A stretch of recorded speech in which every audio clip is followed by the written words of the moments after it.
के भक्त हैं, अपने को तो पता है सब नौटंकी नाटक माया का है, लेकिन वो लोग सुखी हो जाएंगे, वो हर्षित हो जाएंगे, तो उनके लिए वो विषय हम कर देते हैं, अपने निरपेक्ष रहते हैं। जैसे जो कम से कम अपना खर्चा बनाते हैं और उनके लिए अच्छी से अच्छी व्यवस्था करते, ये सेवा बन जाएगी। उनके लिए जो योग्य है वही करना है, उनकी मांगों को हमेशा पूरा नहीं कर सकते। हाँ, मांगों की तो किसी की भी पूरा नहीं किया जा सकता, क्योंकि मांगे तो बहुत बड़ी है, बहुत बड़ी है। नहीं, मांगे तो बहुत बड़ी है। अगर एक सोने की जंजीर पहना दो तो फिर हीरे का हार चाहिए तो मांग तो बढ़ती चली जाएगी। लेकिन जैसे मांग करने वाले हैं जो अपने प्रिय, देखो मांग करने वाले जो प्रियजन हैं, उनके सामने अपनी परिस्थिति खोल के रखनी चाहिए, जिससे द्वेष न बढ़ने पावे। कि अब जैसे माता पिता है, वो जो मांग कर रहे हैं, पत्नी है जो मांग कर रही है, तो अगर उनके सामने आपकी परिस्थिति नहीं तो वो कहेंगे, पत्नी जो कहते हैं वो कर देता है और हम जो कहते हैं वो नहीं करता, या उनके माता पिता कहें तो कर देते हैं और जब हम कहें नहीं, तो आपस में द्वेष न बने, अपनी परिस्थिति को खोल के रखे। विवेकी भक्त जन जो होते वो छुपाव छल कपट नहीं करते। इतना महीना आता है, इतने में ये खर्चा होता है, इतने। अब आप बोलो हमारे पूज्य है माता पिता, उनका ऐसे, और आप तो हमारी प्राण हो, आप हमारी अर्धांगिनी हो, आपको क्या छुपा हो। एक दैन्यता और प्रियता में किसी को भी बस में किया जा सकता है, और अगर विवेक नहीं है तो फिर बहुत कलह और शांति गृहस्थी में हो जाती है। धन्य है वो घर जिसमें झगड़ा ना होता हो, है नहीं। विवेक पूर्वक परिवार को संभाल के चले, वो बहुत बड़ा विद्वान, बहुत बड़ा ज्ञानी, बहुत बड़ा भगत है जो अपने परिवार को संभाल ले। देखो संत भगवान के बल से समाज को संभाल देते हैं। आपके परिवार में 4-6 लोग होंगे तो आपकी भक्ति इतना तो रंग लावे कि 6 लोगों में प्रेम पैदा कर दे, 6 लोगों में शांति रहे, 6 लोगों में झगड़ा न रहे। संतों को तो देखो लाखों में झगड़ा नहीं होने देते, लाखों में अशांति नहीं होने देते। ऐसी भक्ति का तो आप ऐसी भक्ति करें कि आपका परिवार शांत रहे, झगड़ा न करे, प्रसन्न रहे, उचित धर्म की कमाई से उचित कामनाओं की पूर्ति करते हुए उनमें भगवत भाव करते हुए आप भगवान को प्राप्त हो सकते हो। भगवत प्राप्ति कोई कठिन कार्य नहीं है, कठिन कार्य है गंदे आचरणों को छोड़ पाना। जब उनको नहीं छोड़ पाते तो कह देते भगवत प्राप्ति बड़ी कठिन है, गंदे आचरण छोड़ दो, सहज जीवन में भगवत प्राप्ति हो जाएगी। नाथ सकल संपदा तुम्हारी, मैं सेवक समेत सुतनारी, नाम जब भगवत प्राप्ति पक्की। तो आप सोचते रहे जी। दीपक मिश्र जी इंदौर से। राधे राधे महाराज जी, आपके चरणों में दंडवत प्रणाम। महाराज जी, मैं पिछले 1 वर्ष से YouTube के माध्यम से आपसे जुड़ा हूँ। तब से नित्य आपके एकांतिक वार्तालाप एवं सत्संग का श्रवण करता हूँ। आपसे भगवान नाम जप की महिमा सुनकर पिछले 1 वर्ष से प्रभु श्री राम जी के नाम का अधिक से अधिक जप करने का प्रयत्न कर रहा हूँ। महाराज जी, मेरा प्रश्न है कि गुरुदेव भगवान की नाम जप में निरंतरता एवं प्रभु के नाम में प्रियता क्यों नहीं हो रही? कृपया उचित मार्गदर्शन करें। देखो, प्रभु के नाम में प्रियता इसलिए नहीं, आपके फोन से सिर्फ रिंगटोन नहीं, भक्ति की आवाज निकलेगी। सनातन ऐप लाया है भगवान के स्पेशल रिंगटोन, हनुमान जी की गदा। सुना के हमें लगता है कि भगवान के नाम से हमारा कल्याण हो जाएगा, हमारी कामनाओं की पूर्ति होगी, लेकिन नाम का कोई स्वाद नहीं है, नाम का कोई आनंद भी नहीं है, और भोगों का आनंद मन अनुभव कर चुका है। उसके लिए किसी के प्रमाण की जरूरत नहीं। हमारे शास्त्र कह रहे हैं कि भोगों में दुख है पर मन अनुभव कर रहा है सुख, इसलिए वो भोगों का चिंतन तो स्वाभाविक कर रहा है, और भगवान का चिंतन जबरदस्ती कराना पड़ता है। अगर भगवान का चिंतन जबरदस्ती ना कराओ, छोड़ दो, तो भोगों का ही चिंतन करेगा। और आप जबरदस्ती कराना का प्रयास करो तो बीच बीच में भाग भाग कर भोगों का चिंतन, क्योंकि मन का स्वभाव बन चुका है कि भोगों का चिंतन करने से, भोगों को भोगने से सुख मिलता है। ये बैठ गया है हमारी बुद्धि में। एक ही है जिसे 4 कहा गया है। निश्चय करने के कारण बुद्धि का आ गया, संकल्प करने के कारण मन का आ गया, और चिंतन करने के कारण चित्त का आ गया, और क्रिया को स्वीकार, इसे अंतःकरण चतुष्टय कहते हैं। पूरे डिपार्टमेंट में खराबी हो गई है। हमने स्वीकार कर लिया कि मैं पुरुष हूं, मैं भोगूंगा। मन ने संकल्प कर लिया कि भोगों में सुख है, बुद्धि ने निश्चय कर लिया कि अवश्य तुम जो कह रहे हो वही है, तो अब चिंतन उसी का बन रहा है। अब पूरे डिपार्टमेंट को बदल दे सो महात्मा, सो भगवत प्राप्ति।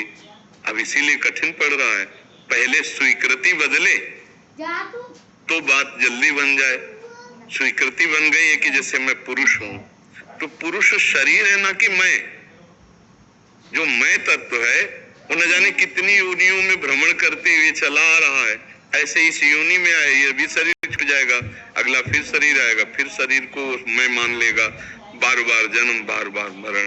तो स्वीकृति एक बार ये हो जाए कि शरीर मैं नहीं हूं, ये शरीर मुझे प्रयोग के लिए मिला है। आप स्पष्ट देखिए, आपके प्रयोग की ये वस्तु है, ना कि आप हैं। शरीर आप नहीं है, क्योंकि कहते हैं वो निकल गया जो इसमें रह रहा था।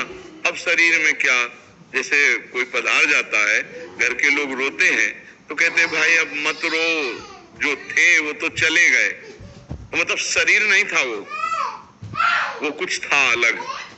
वही आप है जो आत्म तत्व है, जो भगवद अंश है। अब ये ज्ञान जब तक नहीं होगा तब तक भजन में मन नहीं लगेगा। जब भजन में महत्व बुद्धि आ जाती है, भजन में सुख बुद्धि हो जाती है, तो फिर चैन नहीं पड़ता, फिर रात दिन भजन होने लगता है। अभी प्रयास करके करना पड़ेगा। जैसे दवाई कड़वी, लेकिन मुझे ये पता चल गया कि इस दवाई से मेरा रोग नष्ट हो जाएगा, तो हम डॉक्टर पर विश्वास करके दी हुई दवाई पर वो जैसा हमें बोला वैसा हम उसका प्रयोग करने लगते हैं। ऐसे सद्गुरु वैद्य वचन विश्वासा और संयम या न विषय का आशा, सद्गुरु रूपी डॉक्टर को बात मान ले, परहेज जो वो बता रहे हैं वो परहेज कर ले और दवा खा ले तो निश्चित भव रोग से निकल जाएगा। तो एक साथ कई देवता याद आते हैं, कोई बात नहीं। ठीक है, प्रतिमन स्थिर कैसे करें? हाँ, पहली बात तो ये समझना है कि हमारा मलिन मन संसार का चिंतन छोड़कर कम से कम भागवतिक तो करने लगा ना। वो हनुमान जी का करे, राम जी का करे, श्याम जी का करे, शिव जी का करे, देवी जी का करे, गणेश जी का करे, सत हैं, सब भगवत स्वरूप हैं। गंदा चिंतन छोड़कर कम से कम अच्छा चिंतन तो बनने लगा।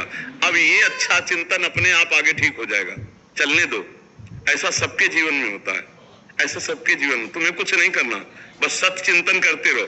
जब मन आवे तब राम जी का भजन करो, जब मन आवे तब श्याम जी का भजन करो, जब मन आवे बल इधर का दैवी संपदा का।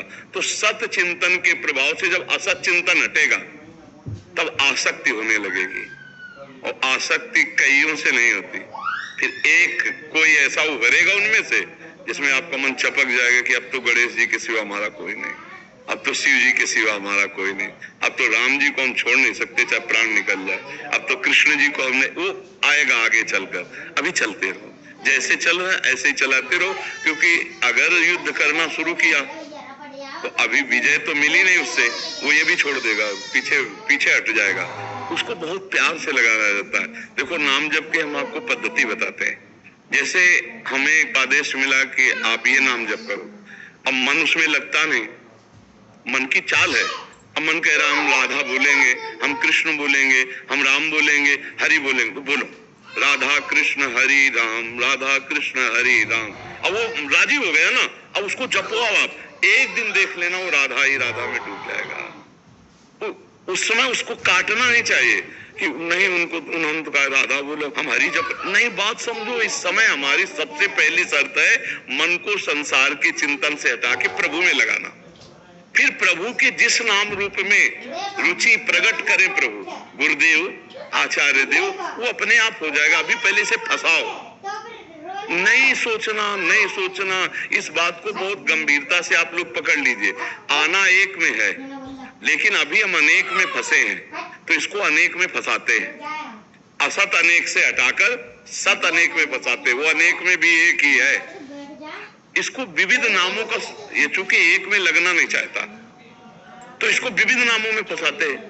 कभी स्तोत्र पढ़ रहे हैं, कभी ये नाम जप कर रहे हैं, कभी वो नाम जप कर रहे हैं। तो धीरे धीरे पवित्र तो पहले हो, और जहाँ पवित्र हो तो फिर एक जगह लग जाएगा। और जैसा आप बोलते हैं गुरु जी एकांतिक में, ये बहुत दुष्ट स्वभाव का है।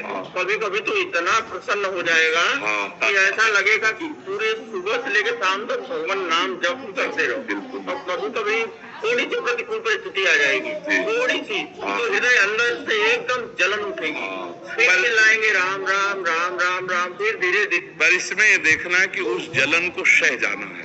अगर सह गए, टूटे नहीं, तो आपकी भूमिका बढ़ने लगेगी हृदय की। अगर टूट गए तो फिर आपको उसी क्लास में पढ़ना पड़ेगा। सहना बहुत बड़ी मतलब साधना है। सहत बाढ़े भगति ग्रेतन गुरु हितगार। जो सहने लगा उसके अध्यात्म की भूमिका बढ़ने लगती है। बस ये बात हमारी ध्यान रखना। विपत्ति, दुख, निंदा, अपमान, उपहास, ये हमारी भूमिका बढ़ाने वाला पावर देंगे। अगर सह गए तो आपकी भूमिका बदल जाएगी, अध्यात्म की भूमिका की ऊंचाई